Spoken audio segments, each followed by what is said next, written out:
और वही चीज, वही आंखें जो आप पाकिस्तान की ओर लाल करने की हिम्मत दिखाते हैं, चाइनीज बॉर्डर पे आपकी मजाल नहीं कि उधर देख लें।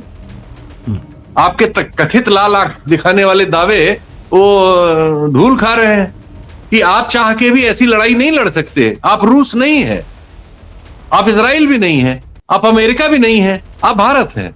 और लेकिन इस कंट्रास्ट की कीमत ये देश बहुत बुरी तरह चुकाएगा और चुका रहा है। हम मजाक के पात्र बन गए उस कथित युद्ध में, हमारा नुकसान भी हुआ। कुछ ही नहीं, आप तो सारे हथियार दूसरों से खरीदते हैं, आपका अपना क्या है? छोटा मोटा गोला बारूद भी आप तो बंदूक तक दूसरों के डिजाइन पे बनाते हैं। दिखने में अपने लोगों के बीच झूठ चाहे जितना बोले कि आप रैम्बो हैं, लेकिन आप हैं तो है नहीं।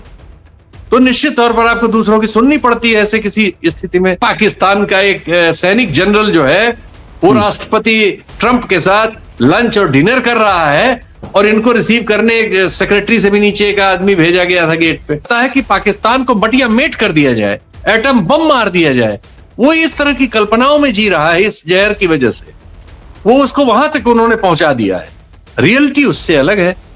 किस बात के विश्वगुरु हो, किस बात के विश्व, तुम्हारी वजह से दुनिया रुकी हुई भाई। तो ये झूठ के बल पे जहां पहुंच गए, दुर्भाग्य से उसको सच समझने लगे और अब मजाक के पात्र बन गए हैं।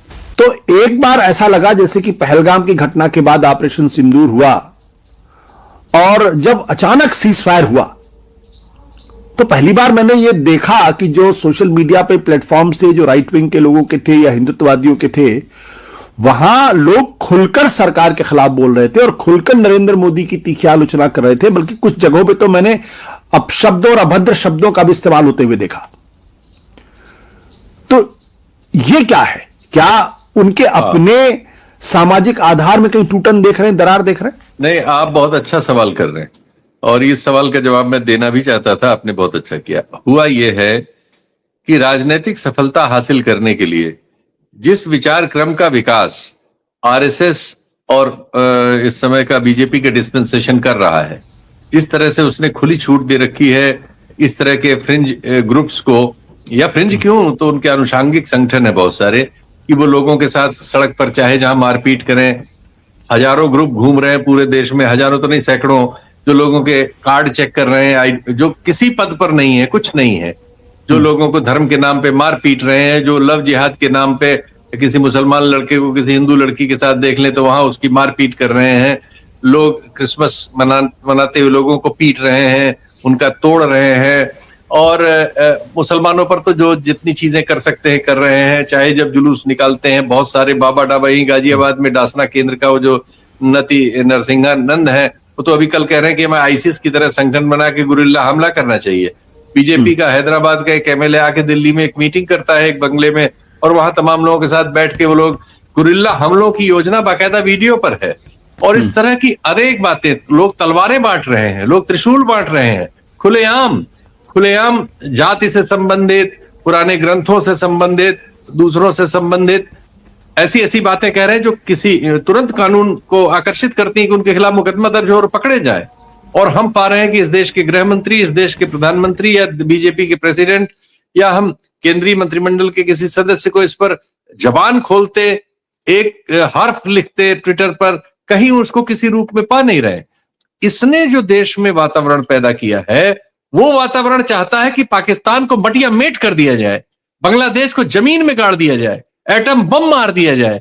वो इस तरह की कल्पनाओं में जी रहा है इस जहर की वजह से। वो उसको वहां तक उन्होंने पहुंचा दिया है। रियलिटी उससे अलग है, क्योंकि आप लड़ेंगे तो दुनिया हस्तक्षेप करेगी। आप कोई रूस और चीन तो है नहीं कि आप, और उनके मामलों में भी दुनिया हस्तक्षेप करती है, तो आप तो कुछ ही नहीं, आप तो सारे हथियार दूसरों से खरीदते हैं, आपका अपना क्या है? छोटा मोटा गोला बारूद भी आप तो बंदूक तक दूसरों के डिजाइन पे बनाते हैं। तो आपकी मजबूरी है कि आप दिखने में अपने लोगों के बीच झूठ चाहे जितना बोले कि आप रैम्बो हैं, लेकिन आप हैं तो है नहीं। तो निश्चित तौर पर आपको दूसरों की सुननी पड़ती है ऐसे किसी स्थिति में। अटल जी के जमाने में भी हुआ था, जब पार्लियामेंट पे हमला हुआ तो सेना हमारी बॉर्डर पहुंच गई थी, डाल दी गई थी, 8-9 महीने पड़ी रही, लेकिन युद्ध नहीं हुआ। इसलिए नहीं हुआ कि अंतर्राष्ट्रीय लोग फोन करके दोनों देशों को रोक रहे थे। इस बार भी वही हुआ। आपके यहाँ घटना हो गई, आपको अपनी कॉन्स्टिट्यूएंसी को एड्रेस करना था, आपने तुरंत एक योजना बनाई और उसके बाद आपने ये कह के सूचना देके हालांकि कि हम सिर्फ आतंकी ठिकानों पे हमला कर रहे हैं, अपने को इजराइल या अमेरिका समझना चाहा, संभव नहीं हुआ। बाहर उधर से जवाब आया और अमेरिका वगैरह ने हस्तक्षेप किया, आपको युद्ध विराम करना पड़ा।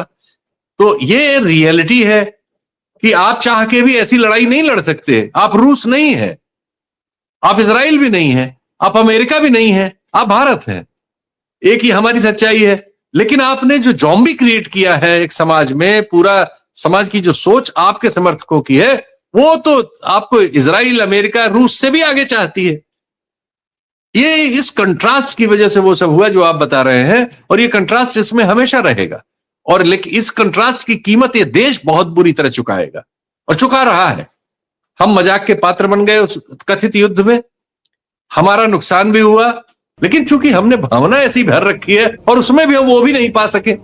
रियलिटी है कि आपके आज की दुनिया की जो स्थिति है उसको आप ऐसे थोड़ी ये मनमाना कर सकते हैं। और वही चीज, वही आंखें जो आप पाकिस्तान की ओर लाल करने की हिम्मत दिखाते हैं, चाइनीज बॉर्डर पे आपकी मजाल नहीं कि उधर देख लें।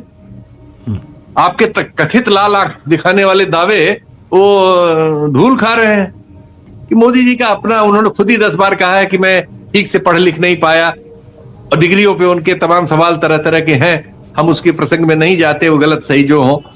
लेकिन उनके बोलने से, टेलीप्रॉम्प्टर के यूज से, अंग्रेजी में उनकी थोड़ी सी, जो हम सब लोगों की है, हिंदी भाषा भाषी इलाकों के जिन राज्यों में भाषा में अंग्रेजी नहीं थी, वो सब लोग कमजोर होते हैं। लेकिन उसको हम झूठ से ढकना चाहें अगर, तो समस्या होगी।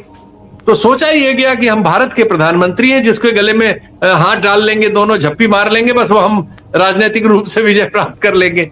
तो शुरू के 5-7 साल ये चला झप्पी पाओ आंदोलन, सारी दुनिया के हर नेता को झप्पी पाना और उसको पटाने की कोशिश करना। और यहाँ मीडिया चूंकि आपने वेपनाइज कर लिया था, तो आप प्रचार किया करते थे कि हमारा डंका बज रहा है। हमारे गृह मंत्री के 10 बयान है जिसमें वो कहते हैं कि दुनिया का कोई फैसला मोदी जी के बिना नहीं होता। हालत यह है कि मोदी जी को बाइडेन ने बताया कि आप अंग्रेजी नहीं समझ रहे, मैं ये नहीं कह रहा हूं बाएं हाथ में मत लीजिए गिलास, इसको दाहिने में लिया जाता है। मोदी समझ ही नहीं रहे थे, हे कर रहे थे। सारी दुनिया में वो क्लिपिंग है, सारी दुनिया में वो क्लिपिंग है कि जब आप ट्रंप के साथ प्रेस कॉन्फ्रेंस में बैठे, सवाल आपको कठिन लग रहा था, तो ट्रंप ने कहा अच्छा मैं बताता हूँ, मतलब ये नहीं कहा कि इनको नहीं आता, लेकिन इशारा यही किया कि छोड़ो मैं बताता हूं। तो ये एक्सपोज हो गए। और जबरदस्ती नेहरू आप नहीं बन सकते, या नेहरू को जबरदस्ती खारिज करके भी नेहरू नहीं बन सकते, या कुछ भी नहीं बन सकते, ये साबित हो गया। और फिर वो रियलिटीज आई। रियलिटीज क्या है? हमारा दुनिया के व्यापार में 3.3 समथिंग कुछ हिस्सा है, 3.3 समथिंग। हमारा एक्सपोर्ट में 2% से भी कम हिस्सा है दुनिया में। किस बात के विश्वगुरु हो, किस बात के विश्व, तुम्हारी वजह से दुनिया रुकी हुई भाई। तो ये झूठ के बल पे जहां पहुंच गए, दुर्भाग्य से उसको सच समझने लगे और अब मजाक के पात्र बन गए हैं।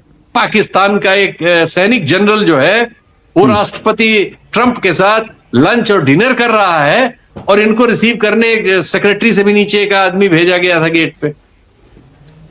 अब इनकी समझ ही में नहीं आ रहा हाउ टू हैंडल यूएस।